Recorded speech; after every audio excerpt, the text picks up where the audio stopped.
Hey everyone, Anthony here with Duke City Aquariums, back again today with another video. Today we're talking about my Flowerhorn.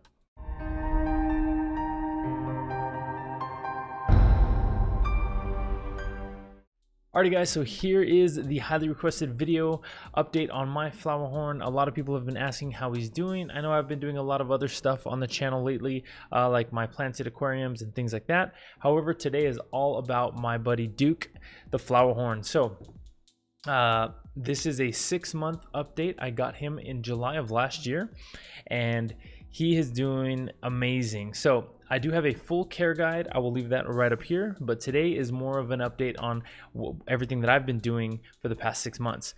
So let's see, when I first got him, he was about 4 to 5 inches. I'll put a picture right here of what he looked like the day I got him, and then and you can see what he looks like now. So he's I'd put him roughly at around 7.5 inches or so. So he's almost doubled in size since I got him.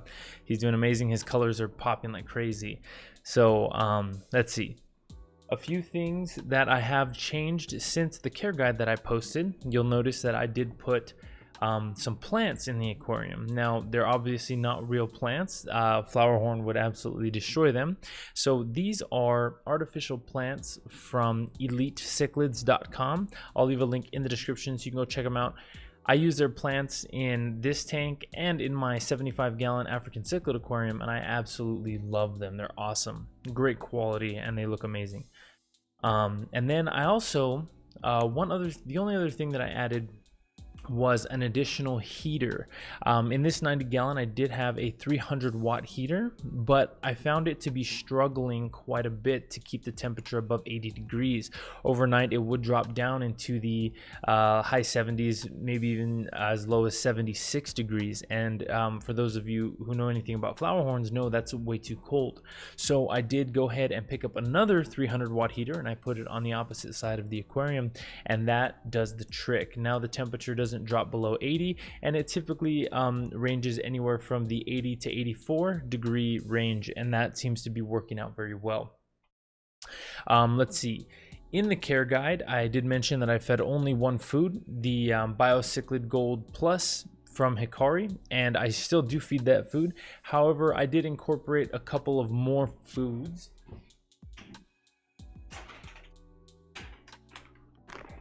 Let's see, so I did mention let's see, so the other foods that I decided to start feeding, here is the food I started with, the Cichlid Bio Gold Plus from Hikari. This, I still feed this. I also started picking up the Cichlid Staple from Hikari as well, and also the Tropical Sticks from Northfin. So this is essentially breakfast, lunch, and dinner for this guy. He gets 3 small pinches 3 times a day. So and that seems to be working out very well. He's starting to grow very quickly.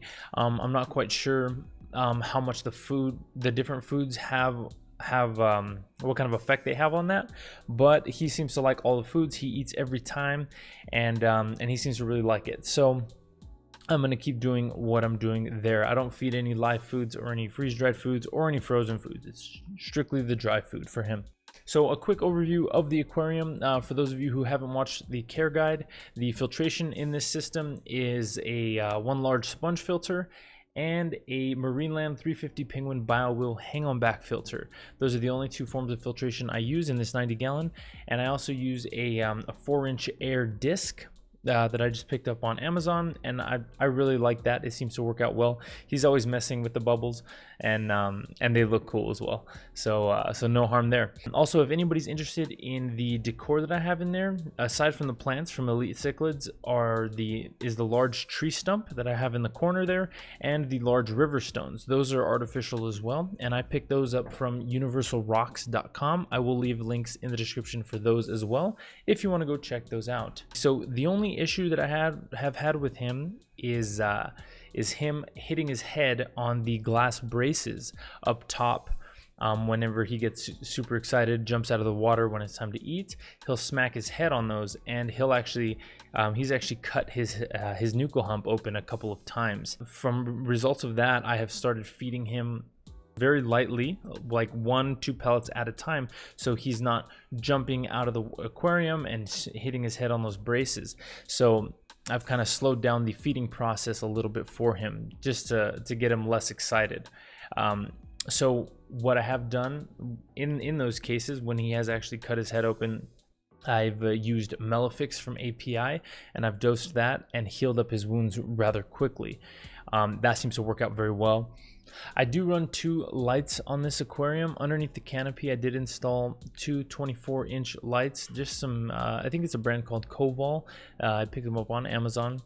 I have recently switched to turning off one of those lights permanently, and I only run 1 light. And that seems to work out very well. It seems to give adequate lighting. The reason that I turned off one of those lights is because this aquarium grew algae quite a bit, and it became a rather unsightly, lots of brown diatom algae growing over everything. So turning off one of those lights seemed to help that process quite a bit. It's not allowing the algae to grow as fast, and it's becoming a lot more manageable for me. So overall, I am super excited with my Flowerhorn. Like I said before, he is doing amazing. I hope he's happy in his home. He does seem very happy. He does have adequate space to swim around, and I know he is going to get a lot larger. However, this 90-gallon should suit him for the rest of his life. It is, for those of you who don't know, this 90-gallon was custom built by myself. It is it's 3 feet long, but it is 2 feet deep and 2 feet tall, so there is quite a bit of space for him to swim around, and he should be happy in there pretty much forever. If you guys want to check out a series of me building this aquarium, I will leave that linked right up here, and you guys can go check that out from start to finish. It's a 4-part series, and you can see everything from me building the aquarium all the way till it's completed, and me adding the very first day that I added my fish here. That's a really cool series to watch, so you should definitely go check that out. All right, so in conclusion, if you do want to pick up a Flowerhorn like Duke, great quality, I got him from petzonesd.com. I definitely recommend you go check them out. They have a lot of really good quality fish at good prices. So anyway, I think that just about wraps it up for today. I thank you so much for watching. Let me know if you have any questions or comments about Duke in the comment section down below. Please don't forget to like, share, subscribe. It really helps me out.